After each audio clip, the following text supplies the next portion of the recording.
Hello mga choy, it's me again, your choy, Reggie mga choy. So karon mga choy magdaging ta. So before that, let's perform warm up mga choy to prevent strain or pamaol mga choy. So as you can see, nagperform ako mga choy.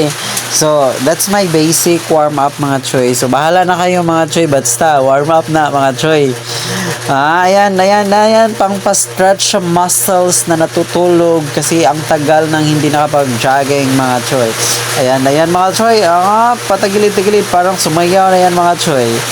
So kasi mga choy, na-busy ako mga choy, kaya hindi ako nakapag-jogging.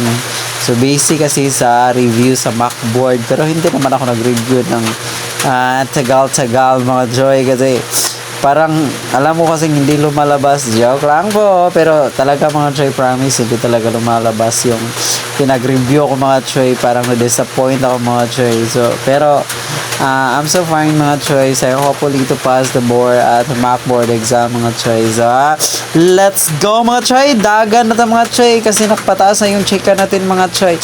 Let's run a little bit. Yeah. Then walking, more walking mga choy, kasi ang tagal kasi na kung hindi ka nakapag-jogging mga choy, kaya